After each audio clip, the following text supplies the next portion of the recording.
자, 사람들이 종교를 갖다가 만드는데 얼마나 뭐랄까 근거 없이 만드는지 한 예가 있는데 2차 대전 때 미군들이 이제 일본과 싸울 때 동남아시아 쪽에 이제 섬들을 점령을 해야 되잖아요. 근데 굳이 거기다가 원주민들이 살고 있는데 들어가서 원주민들 쫓아내고 이럴 필요가 없어서 미군들이 이제 그 섬 주민들한테 먹을 걸 줬대요. 그 비행기를 타고 가면서 섬에다가 낙하산으로 물건을 떨어뜨려 줬답니다. 그랬더니 그 섬 원주민들이 종교가 하나 생긴 거예요. 신의 모양이 비행기예요. 그 종교 이름이 화물교예요. 지금도 있어요.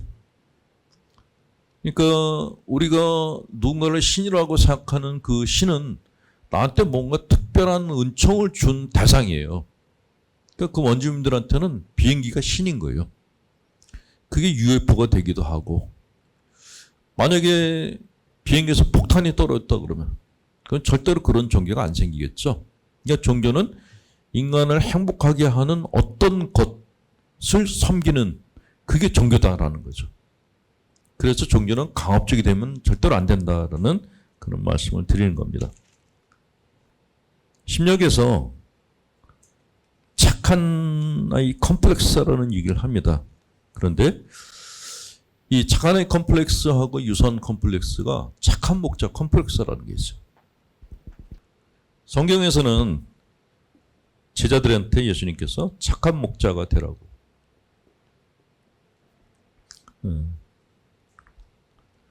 자, 여러분들이 생각하는 착한 신부는 어떤 신부들이에요? 착한 목자.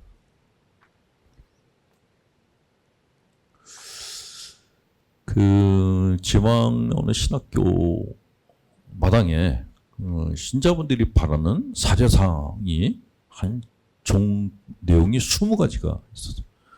그거 읽다가 숨이 막혀 죽는 줄 알았어. 말도 안 되는 욕을 너무 많이 한 거예요. 20가지가. 그러니까 이게 너무 상반된 욕을 하는 거예요. 늘 기도하면서 신자들과 늘 놀아주는 사제. 늘 성당을 지키면서 늘 신자들과 함께 해주는 사제.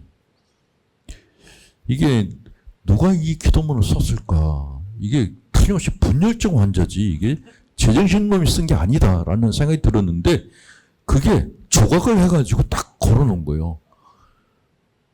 그게 남의 교구 재산이라서 부시질 못하고 그냥 왔는데 지금도 가서 망치로 깨버리고 싶은 생각이 들어요. 그걸 어떻게 거기다 걸어놨지? 서울에도 만만치 않은 그런 게 하나 있어요. 서울신학교에 가면은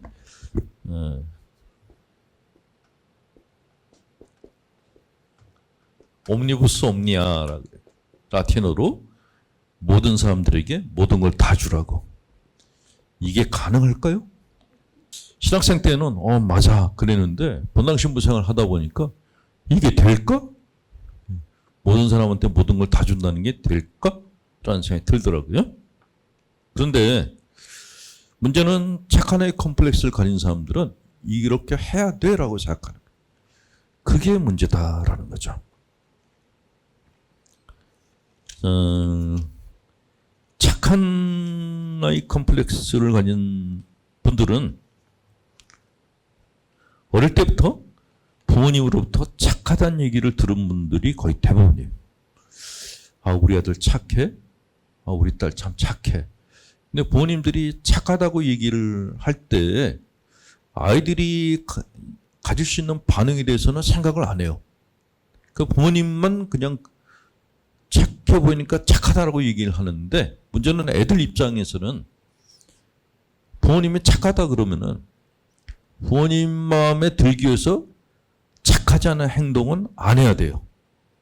근데 어린 나이인데 자기도 나가서 놀고 싶고 하룻밤 밖에서 외박도 하고 싶고 그러는데 부모님한테 착하다는 얘기를 못 들을까 봐 못할 경우에 그게 내 마음 안에서는 한으로 남아요. 그거를 심리학에서 결핍욕구라고 합니다. 이 결핍욕구가 나이마다 그때그때 채워져야 될 욕구들이 있는데 그게 채워지지 않았을 때 그 부분이 결핍이 돼요. 근데 이 결핍욕구는 평생 가요. 평생. 이거를 우리나라 사람들은 한이라고 얘기했어요. 그러니까 제대로 못 잊고 제대로 뭔가를 가져보지 못한 사람들은 늘 마음에 한 덩어리 같은 게 있어요. 배고픔, 갈증 그런 거죠. 이 한이 정말 많아지게 되면은 불교에서 얘기하는 아귀 같이 돼요. 아무리 먹어도 배고파. 아무리 가져도 그래도 나는 배고파. 이 상태가 이게 사람이 살아있는 상태가 아니란 말이죠. 지금 부모님들이 우리 애가 참 착해 그러면은 그 애들은 착하게 살기 위해서 발버둥을 쳐야 돼. 그게 얼마나 힘든 건데. 나이도 어린 애들인데 아이답게 살지 못하고 어른스럽게 산다는 거는 그거는 자기가 자기를 갖다 정신적인 고문을 하고 있는 거예요. 근데도 옛날 우리 어른들은 그냥 애가 부모님 말씀에 순종하고 조용히 살면은 괜찮다라고 여겼어요. 굉장히 위험한 상태였거든요, 그게. 아이들은 당연히 반항을 해야 돼요. 당연히 응석을 부려야 되고, 당연히 앙탈도 부리고, 당연히 일탈을 해야 돼요. 그러니까 사춘기 때 그런 과정을 다 밟아야 되거든요. 사춘기 때 그걸 건너뛰고 그 시절을 갖다가 너무나 이렇게 철저하게 부모님 마음에 들게 살면은 나중에 사고죠. 왜냐하면 결핍욕구는 사라지는 게 아니거든요. 제가 꽤 오래전에 그 학교 선생님인데 교장 선생님인가 교감 선생님인가 그랬는데 이분은 어릴 때부터 고문만 하신 분이에요. 너무나 착하게 그 교직자의 길을 살아오셨어요. 나이가 60이 넘어서 원조 교제를 하신 거예요. 그게 들통이 나가지고 신문에까지 보도가 됐어요. 그러니까 뭐 이혼당하고 가정 잃고 직장 잃고 모든 걸 다 잃었어요. 언론에서는 어떻게 교직자 그럴 수 있냐고 막 비판을 했어요. 근데 저는 그 기사를 보면서 이분이 첫사랑이 있었구나. 어렸을 때 누군가를 갖다가 좋아했다는 거죠. 근데 그 애하고 손도 못 잡아봤어. 그럼 그게 결핍욕구가 돼요. 그러니까 나이가 들어가지고 자기가 어렸을 때 좋아했던 여자하고 비슷한 여자를 만난 거예요. 그걸 우리는 원조교제라고 얘기를 하는 거죠. 이렇게 얘기를 하면 이제 여성단체에서 저게 무슨 신부야가 무슨 이제 지랄들 하고 덤벼들 텐데 어쨌건 심리적으로는 그래요. 그러니까 많은 것을 갖다 이렇게 자기 욕구를 갖다 채운 사람들은 소위 말하면 여한이 별로 없어요. 그래서 과거에 대해서 별로 후회 없이 그냥 앞으로 나가요. 근데 과거에 못한 게 많은 사람들은 그거를 지금 채우려고 스톱이 돼 있는 거예요. 앞으로 나가지 못하고. 그런 상태라는 거를 이해를 하셔야 돼요. 타인뿐만이 아니라 자기 자신에 대해서도 내가 왜 이렇게 여기에 머무르고 있고 앞으로 못 나갈까라고 자기 자신을 이해를 해줘야 돼요. 그럼 반드시 보이는 게 있어요. 내가 옛날에 이걸 못해서 그랬구나라고. 자, 착한 목자는 많은 신자분들의 투사의 대상이에요. 착한 목자라는 개념 자체가 애매모호하잖아요. 근데 우리가 이루지 못한 것을 누군가한테 이루지 못한 것을 이렇게 전가시킨다? 그걸 투사라고 얘기를 하는데 나는 불완전하지만 사목자는 완전해지기를 바라는 그런 욕구가 있어요. 그게 자기 자신에 대해서 인정을 잘 못하고 자기 자신에 대해서 뭘 이해한 사람들이 더 심해요. 그러니까 내가 사는 것이 형편없는 사람들이 사제들이 완전치 못하는 것에 대해서 굉장히 비난을 많이 해요. 상대정의라는 거죠.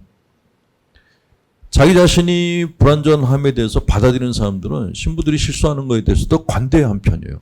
뭐 젊으니까, 혼자 사시니까, 뭐 연세 드셨으니까 라고 이해를 하는데, 어떻게 신부가 저럴 수가 있어? 그런 사람들은 자기 안에 문제가 있는 거예요. 그런 분들이 특히 신부들한테 요구하는 게 굉장히 많아요. 그러니까 주로 이분들이 미사 때, 신자들이 기도 때 이런 기도를 많이 해요. 우리 본당 신부님이 성인 신부 되게 하소서.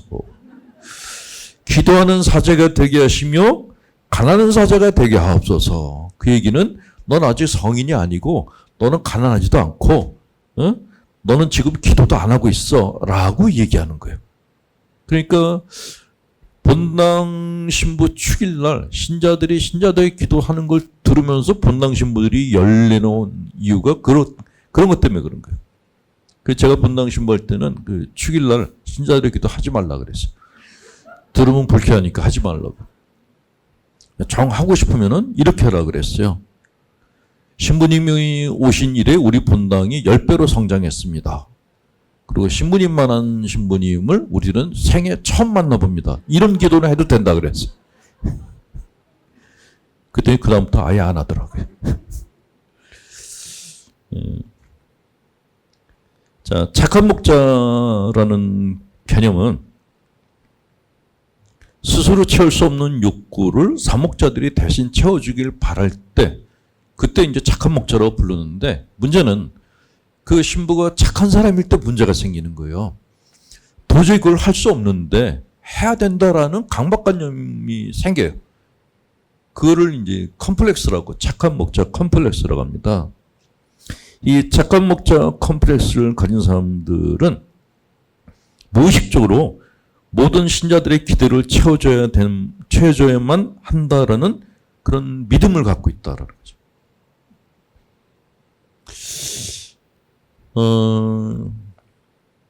사제는 24시간 깨어 있어야 돼.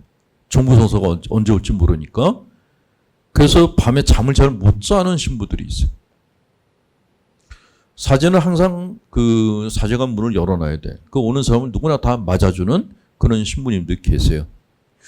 신자분들은 칭찬하는데 그런 신부님들이 몇 년이나 사제생활을 할 수 있을까요? 오래 못 가요. 제가 처음에 이제 보좌 신부로 이제 발령받아 갔을 때 옴니부스 옴니아를 실천하려고 그랬어요. 나는 모든 신자들한테 다 내 시간을 다 줄 거야. 그 밤에도 항상 이렇게 그 전화기를 갖다 머리 옆에다 대고 언제라도 이렇게 전화를 받으려고. 딱 정무상사는 한 번 해봤어요. 새벽 3시에 전화가 왔는데 병원에 지금 동생이 교통사고가 나서 중환자실에 있는데 와달라 그래서 그때 한 번 갔더니 이제 그 수녀님이 전화를 한 거예요. 수녀님의 남동생이 이제 그 화물 트럭을 운전했는데 교통사고 나가지고 결국 죽었어요. 죽었는데 그때 이제 종무성사, 병자성사를 해줬죠. 그때 이후로는 뭐 그런 전화를 못 받았는데 한밤중에 이제 상담 전화는 가끔 받았죠. 문제는 이제 그 밤중에 전화하는 분들이 되게 말을 길게 해요. 보통 2시간에서 3시간 정도. 제가 지금 본당 신부 되고 난다, 이제 심리학 공부를 하고 난 다음에는 밤에 그냥 코드를 뽑고 자요. 그 몰인정하다는 소리를 많이 듣는데, 그전에는 항상 켜놓고 잤고, 제일 많이 혼났던 게 12시에 전화를 받았는데 아침 5시까지 통화를 했었어요. 그때 상담 고문이라는 걸 그때 처음 당했었는데, 그 다음날 일과를 못 하겠는 거예요. 하루 종일 졸려서. 근데 그때는 그렇게 해야 된다고 생각했어요. 사제는 이렇게 해야 된다고. 그게 바로 착한 목자 컴플렉스라는 거예요. 착한 목자가 아니고 착한 목자 컴플렉스라는 겁니다.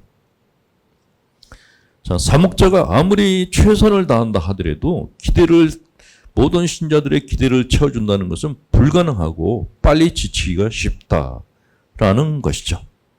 네. 제가 착한 목자가 어떤 모습일까 하는 것을 그 본당 신부할 때 개를 키웠는데 그 개를 보면서 저거구나 하는 생각을 한 적이 있어요. 이놈이 굉장히 인간에 대한 그 친밀감이 높은 애예요. 사제간에 주일학교 교사들이 들어왔어. 한 20명이 들어왔거든요. 한 놈 한 놈한테 가서 다 안기는 거예요. 꼬리치고 안기고 꼬리치고 안기고 수명을 다 안아주고 꼬리치고 그러더니 저녁에 퍼져가지고 일어나지 못하는 거예요. 밥 먹으라고 불러도 안 일어나고 이러고 있어요. 걔를 보면서 이게 컴플렉스구나라는, 예. 사제간에 살더니 걔까지 컴플렉스가 걸려가지고, 예, 착한 목적 컴플렉스를 가진 사람들은 순종과 복종을 혼동합니다. 복종은 내 의견이 없는 거예요. 순종이란 건 뭐냐? 무조건 의견을 따라가는 게 아니고 내 의견이 있지만 더 큰 것을 위해서 내 것을 갖다가 양보하는 거죠. 집단을 위해서, 공동체를 위해서 내 걸 갖다 양보하는 게 순명이고 순종이고, 복종은 그런 거 없이 그냥 따라가는 거예요. 문제는 이 복종주의를 따라가는 사람들이 집단주의에 빠지기가 쉬워요. 그러니까 복종이라는 게 굉장히 위험한 게 평범한 사람을 악인으로도 만들 수 있다라고. 그 대표적인 게 이제 히틀러의 그 측근이었던 아이히만이었죠. 아이히만을 예루살렘에서 재판을 하는데 너무너무 평범한 영감이었다는 거예요. 본인도 자기가 악인이라고 생각을 안 하고 있다는 거예요. 나는 시키는 대로 했다는 거죠. 시키는 대로 했다는 그 말을 하는 이유는 나는 그냥 위에서 시키는 대로 복종을 했다라는 의미예요. 그러니까 무작정 맹목적인 신앙을 갖고 무작정 복종하는 것이 얼마나 위험한 건지를 아이히만이 보여줬던 거예요. 가톨릭교회도 범죄를 참 많이 저질렀어요. 유럽에서 마녀사냥을 했을 뿐만이 아니라 남미에 가서도 정말 많은 원주민들을 학살을 했어요. 근데 그렇게 학살한 그 사람들은 누굴 위했을까요? 수도자들도 있었어요.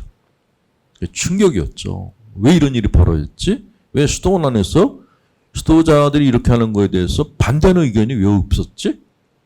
그 당시에 그런 강요된 침묵, 강요된 복종 이런 것들이 많았구나 하는 생각이 들더라고요.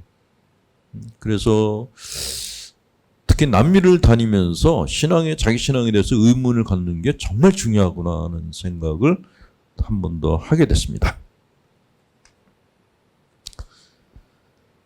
너는 너 자신으로서는 이 세상에 설 땅이 없다. 너는 바뀌어야 된다. 내가 내 자신으로 남아있으면 아무도 너를 받아들이지 않을 것이다. 우리는 어릴 때부터 이런 거짓말에 속아서 자신의 진정한 삶을 살려는 본원적 욕구를 사계속도 짓밟힌 채 아무 희망도 없이 타인이 제시한 가치관에 따라 목적 없이 살아왔습니다. 그런데 이런 사람들은 결국 자신의 삶을 찾지 못하고 공허한 정치적 구호나 도덕적 명제만을 쫓아 헤매다가 마침내 자신의 실존을 상실하고 아무 목적 없이 가치의 무풍지대를 표류하고 실존적 위기를 맞게 됩니다. 네. 만성적 욕구 억제라는 것이죠.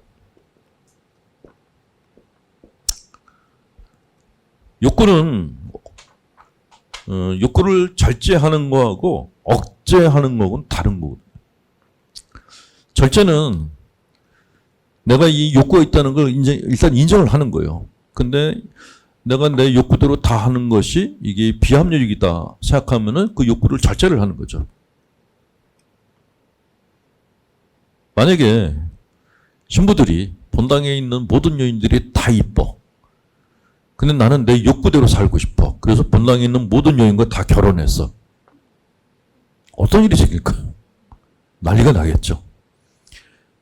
이 모든 여인과 다 결혼하고 싶지만 그랬다가 난리가 날 거야. 그래서 내 욕구를 갖다가 뒤로 이렇게 살짝 밀어넣는 거. 이게 절제예요. 근데 억제는 뭐냐면은 아예 안 쳐다보는 거예요. 아예 눈도 안 쳐다보는 거예요. 눈도 안 마주치고. 그건 억제예요. 근데 억제는 후유증이 굉장히 많아요. 감정이나 욕구는 누르면 누를수록 튀어올라오려는 그런 반동 성향이 굉장히 강해요. 그래서 착하게 살던 친구들이 환속을 하는 이유가 그래서 그런 겁니다. 그러니까 적당히 억제하지 말고 적당히 욕구를 풀어야 되거든요. 제가 보좌신부들하고도 보좌신부들한테 그래요. 이렇게 젊은 청년들하고 캠프를 자주 가라고. 거기 가서 뭐 결혼할 게 아니고 그냥 어울리라고. 어울려서 같이 손도 잡고 춤도 추고 그러라고. 그렇게 어느 정도 네가 갖고 있는 욕구를 해소해야지 되는데 그걸 딱 단절시키게 되면 결혼하게 된다고. 그리고 욕구를 갖다가 억제를 하는 신부들은 눈에 딱 보여요. 타겟처럼. 그리고 희한하게 꼭 한 여자애가 찍어서 데려가더라고요. 그거 너무 신기했어요. 네. 제가 이제 가끔 옷 벗고 나간 신부들을 만나요. 사는 게 어떠냐? 그러면 뭐 사는 게 다 그런 거죠. 그러더라고요. 옛날이 좋아하니 지금이 좋아하니 그랬더니 그런 건 왜 물어보세요? 그래요. 아, 네가 밖에 사는 게 좋다 그러면 나도 생각을 바꿔보려고 그랬더니 그때마다 그놈들이 하는 얘기가 형은 너무 늦었어요 그러더라고요. 근데 나가서 그렇게 이렇게 행복하게 살지 못하는 모습들을 더 많이 보거든요. 나가면은 바로 현실이잖아요. 혹시 여러분들의 딸내미들 중에서 이렇게 본당 보좌 신부를 흠모하는 그런 애들이 있다면은 꼭 얘기를 해주세요. 일단은 신부들은 돈 벌는 방법을 모르고 돈 버는 능력도 없고 돈을 쓰는 것만 알아요. 그래서 평생 내가 제비 한 마리를 키운다는 그런 마음으로 생활비는 뭐니 다 되고 제비 한 마리 키운다는 그런 마음이 있다면은 데리고 살고 아니면 건드리지 말라 그랬어요. 네. 신부들은 공공기물이에요. 개인이 소유하면 안 돼요. 그거 공공기물 하나 만들려고 교회에서 엄청나게 많은 돈을 썼거든요.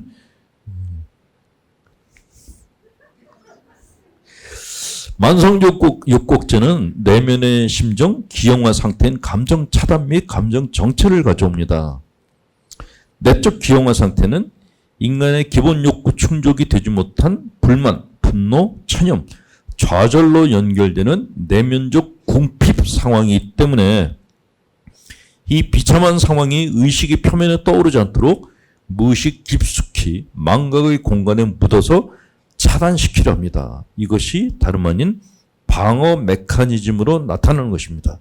그래서 진정한 인간적 관계에 대한 두려움, 인간적으로 보다 가까울 수 있는 애정에 찬 관계에 대한 두려움을 가지고 살아야 하는 것입니다. 갖고 싶은데 갖질 못하고 가고 싶은데 가지 못하고 이런 상태에서 산다는 거죠. 그거를 심리적 연옥이라고 우리가 보통 표현해요. 천당도 아니고 지옥도 아닌 이루고 싶은데 이루지도 못하고 이러지 못하고 저러지 못하는 그 상태가 그게 바로 연옥이죠. 자, 이렇게 그 착한 목자 또는 착한 컴플렉스를 가진 사람들이 가지는 독특한 병이 하나 있어요. 그를 전환장애라고 하는데 컨버션 디소더로.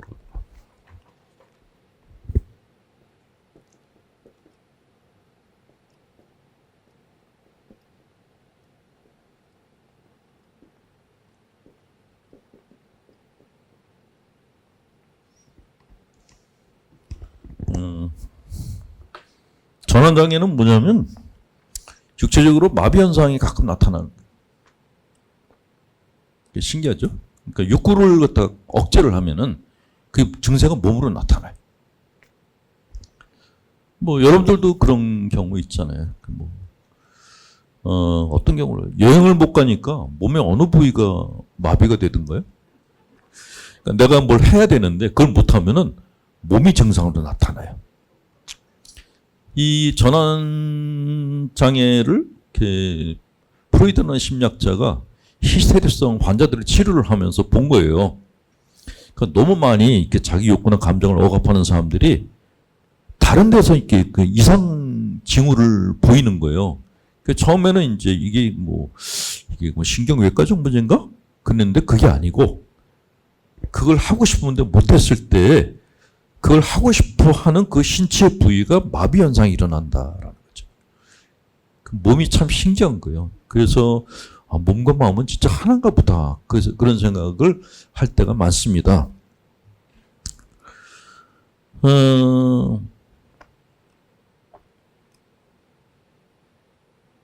예를 들어서 아이들이 군대 가기 싫어하는 아이들이 있대요. 군대는 가야 되는데 근데 손가락 마비가 온대요.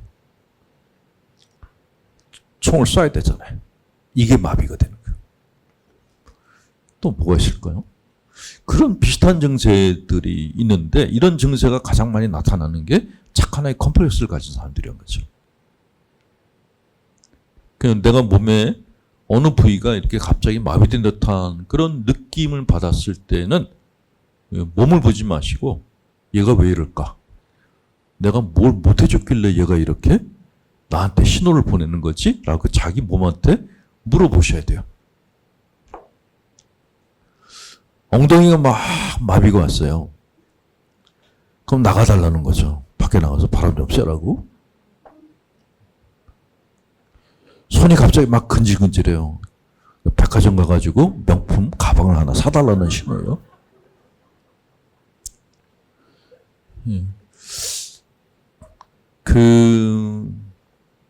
어떤 뇌과학자가 인간이 가지고 있는 모든 생각은 뇌에서 일어난다라고 얘기를 했는데 다른 분은 안 그렇다. 신체 부위들도 각자 자기 사고를 갖고 있다라고 주장한 분도 있었어요. 근데 저는 그 의견이 맞다라는 생각이 드는 게 다른 사람들의 이제 죽은 사람들이 장기를 갖다 이식받은 사람들이 자기가 평소 좋아하지 않았던 음식을 자꾸 먹게 되더래요. 뭔가를 하고 싶고 그 사람은 이미 죽었는데 뇌와도 분리가 됐는데 그래서 그 사람을 관찰하는 사람들이 이게 신체 부위에도 각자가 갖고 있는 어떤 생각이 있나 보다라는 그런 의견을 갖다 내놨는데 그 의견에 대해서 저는 동감하는 편이에요. 몸만의 언어가 있더라고요.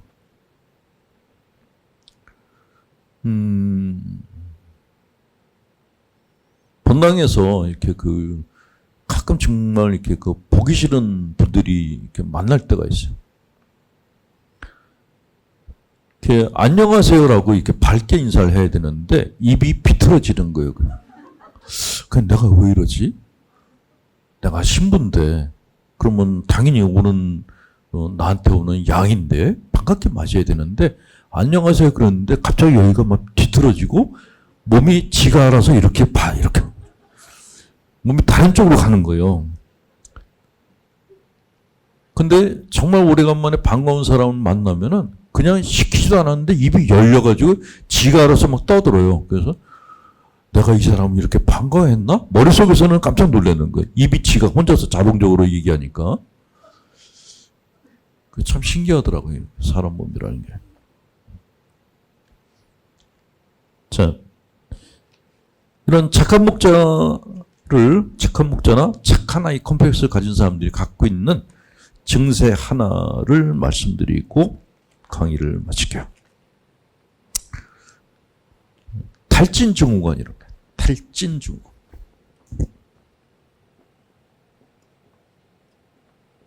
탈진했다 그러죠, 탈진.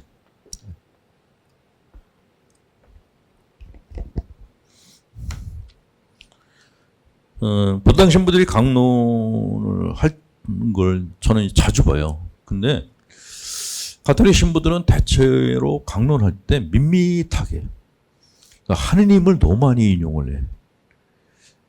자기 생각이 없어요. 그냥 밋밋하게 해요. 사제생활을 모범적으로 하는데 생기가 없는 분들이 있어요. 그런 분들이 얘기를 들어오면 되게 어렸을 때 신학교 가라고 얘기를 듣고 그렇게 잘하고 그래서 신학교 가고 서품 받은 분들이 거의 대부분이에요.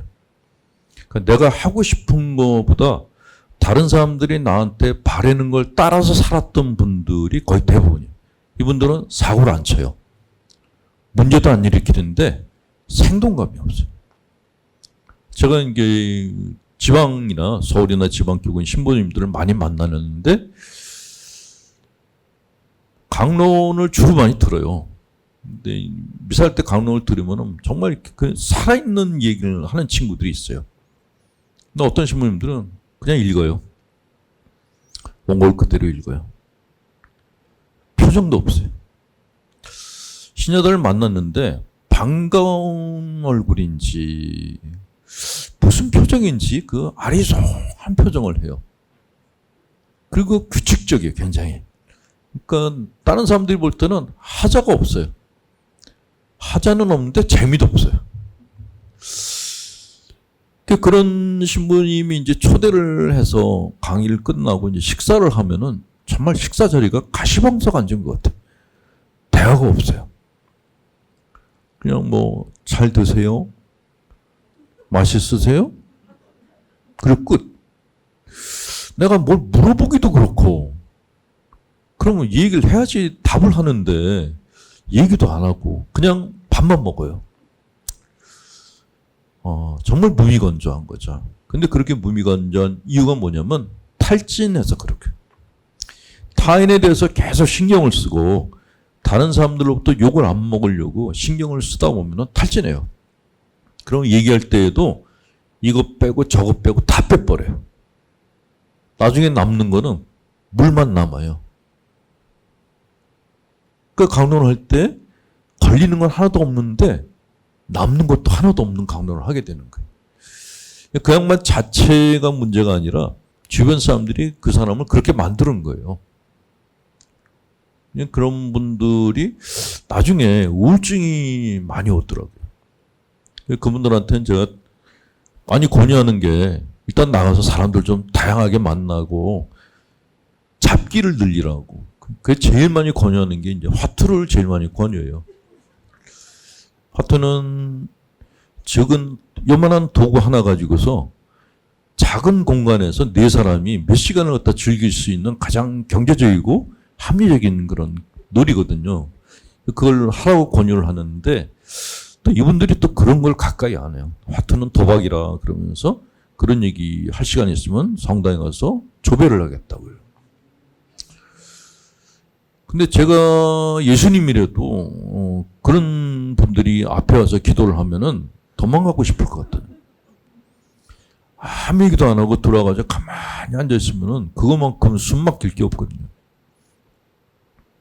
탈진증후군이라는 것이 다른 사람들이 볼 때는 문제가 아니다라고 생각하는데 사실은 그분의 내면 세계는 무너져가고 있는 축이 굉장히 위험한 병이죠. 그게 자칫 잘못하면은 우울증으로 가고 정신병으로도 갈 수 있기 때문에 뭔가 볼 때 이렇게 생기가 없다, 무기력하고 뭐 다람쥐 쳇바퀴 돌듯이 그렇게 사는 것 같다 이 얘기를 하는데도 느낌이 없다. 그럴 때는 그게 위험징후라는 것만 아시면 돼요.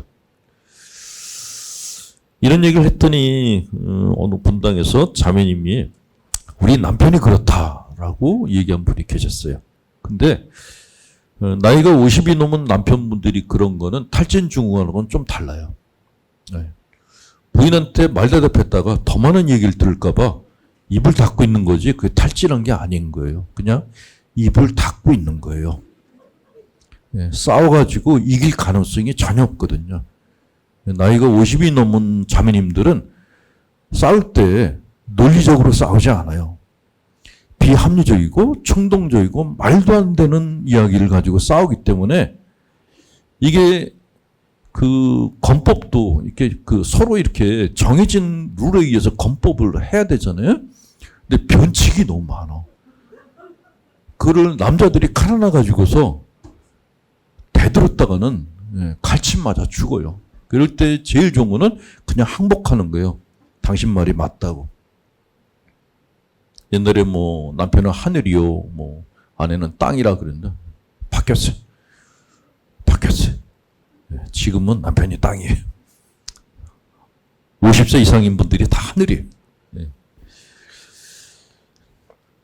말대답 잘못했다가 삼식이라고 욕까지 먹어요.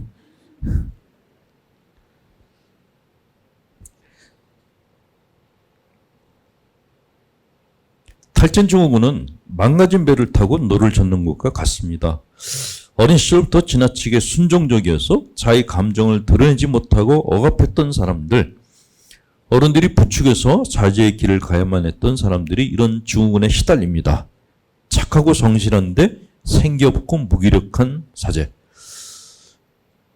아무런 이의도 제기하지 않고 모든 것을 하나님의 뜻이라 생각하고 순명의 삶을 살아가는데 그 내면은 서서히 무너져 내립니다. 시간이 갈수록 탈진이 심해지기 때문입니다. 이런 사람들은 처음부터 자기를 천천히 알아가야 됩니다. 자기 감정, 자기 생각을 표현하는 훈련을 해야 됩니다. 그래서 가톨릭교에서는 십자가가 고통의 상징이라고 이야기를 합니다. 근데 십자가는 예수님께서 못 박히신 그런 순환과 고통의 상징일 뿐만이 아니죠. 그거는 너무 한쪽으로만 해석을 한 것이고, 십자가라는 것은 인간의 의식의 영역 확장 방향을 의미한다고 보시면 돼요. 자, 이게 나입니다. 내가 가운데 있고, 우리가 가져야 되는 그 내 삶의, 내 알매 영역은 사방으로 뻗쳐야 되는데, 일단 신의 영역, 영적인 영역을 확장을 해야 돼요. 기도를 한다는 건 굉장히 중요해요. 기도하는 사람과 기도하지 않는 사람이 뭐가 차이가 나냐면은 인간이 갖고 있는 뇌가 영장류, 파충류, 포유류의 뇌를 갖고 있다고 그러는데 기도를 하지 않는 사람들은 영장류의 뇌를 갖다가 쓰지 않는 거거든요. 그러니까 파충류하고 포유류의 뇌만 쓴단 말이죠. 근데 기도를 해야지 내가 영적 존재이고 하나님 그 신이라는 그런 존재와 연결고리를 갖고 있는 그런 존재라는 자각을 할 수가 있어요. 그게 사람 마음 안에 굉장히 큰 자부심을 심어줘요. 굉장히 중요해요. 그래서 기도는 신자들만이 하는 게 아니라 모든 사람이 다 해야 되는 거예요. 이 밑으로는, 옆으로는 사람과의 관계를, 여기는 우, 여기는 좌, 우파, 좌파라고 보셔도 좋고, 어쨌건, 나하고 이렇게 마음이 맞는 사람들 뿐만이 아니라 나하고 마음이 맞지 않는 사람들과도 많은 만남을 가지셔야 돼요. 내가 내 마음에 맞는 사람들하고 만나게 되면은 융합이라고 하는 방어기제가 생겨요. 융합이란 건 뭐냐면 너와 나는 한 몸이야.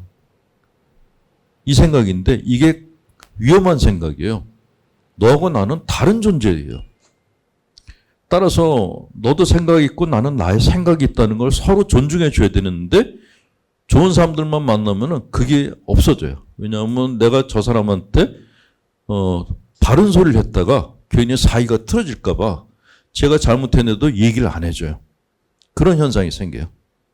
이거는 화목한 그런 관계가 절대로 아니고 어떻게 보면 자기 마음을 반쯤은 숨기고 있는 관계예요. 정직하지 못한 관계죠. 이게 안 좋아요, 별로.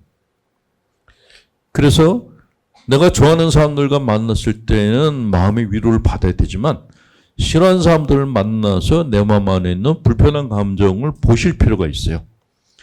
근데 우리는 기도하고 사람을 만나는 거는 하고 있는데 제일 안 하고 있는 게 뭐냐면 내 내면 밑으로 들어가는 건 안 하고 있어요. 사람 마음 안에는 무의식이 있거든요. 이 무의식 안에는 별의별 것들이 굉장히 많이 있는데 근데 이게 꼭 나쁜 것만이 아니고 무의식이 갖고 있는 것이 우리 삶의 에너지라는 거죠. 그래서 들여다보셔야 된다.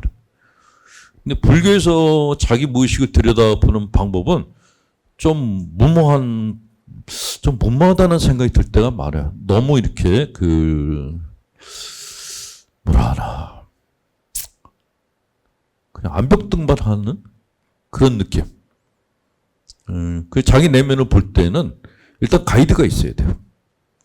그 가이드의 손을 잡고 천천히 내려가야 돼. 우리 내면 세계를 들어가면은 꼭 바다 심연 속으로 들어가는 느낌, 그 어두운 동굴 속으로 들어가는 느낌하고 비슷한 느낌을 받아요. 들어가다 보면 별의별 것들을 다 보게 돼요. 어떤 거는 경악할 만한 것도 있고, 어떤 것들은 감동적인 것들도 있는데, 어쨌건 자기 내면을 들어가면 들어갈수록 신기한 게 이리로 들어갈수록 여기에 대한 이해가 같이 넓어져요. 그건 너무 신기해요. 이쪽으로만 계속 치중을 하면은 광신도가 될 가능성이 높아요. 여기만 치중하면은 그냥 포유류에 머무를 가능성이 커요. 근데 이쪽으로 내려가게 되면은 다른 방향으로도 굉장히 많은 넓은 영역의 알매 그런 세계가 나한테 주어집니다. 그래서 자기 내면을 들여다보는 것이 굉장히 중요하고 그 십자가의 삶이라는 것이 예수님이 고통당하신 것을 내가 묵상하고 따라가는 삶 이것도 있지만은 내가 갖고 있는 알매 영역을 높여가는 삶, 내 내면을 들여다보는 삶이다 라고 보시는 것이 더 맞을 것 같다는 생각이 듭니다. 존 듀이라는 사람은 이런 얘기를 했어요. 인간은 중요한 인물이 되려는 욕망이 있다. 위대해지는 욕망을 갖고 있다. 다른 사람의 인정을 받으려는 갈망이 욕망인데 이 욕망이 운명을 만들어낸다. 그래서 사람들은 현실의 각박한 세계에서 거부당한 중요감을 환상의 세계에서 발견하기 위해서 실제로 미쳐버리기도 한다. 정신병 환자의 대부분은 그들이 현실 세계에서 달성할 수 없었던 중요감을 정신 이상 속에서 발견한다 그랬습니다. 그런데 이런 방법이 아니고 정말 건강한 방법으로 자기 내면을 키울 수 있는 방법은 바로 이게 십자가의 삶이다 라고 영성십빙에서는 이야기합니다. 까지가 오늘 강의의 끝입니다. 다음 달에는 의존 컴플렉스라는 거에 대해서 설명을 드릴게요. 다음 달은 7월 달에 7월 16일 날 마찬가지로 여기에서 강의를 할 겁니다. 자, 감목 드리고 끝내겠습니다. 모두 모두 일어나십시오. 주께서 여러분과 함께 전하신 하나님, 성부와 성자, 성령께서는 우리 교우들에게 축복을 내리셔 길이 머물게 하소서. 아멘. 예, 편안히 돌아가세요. 네.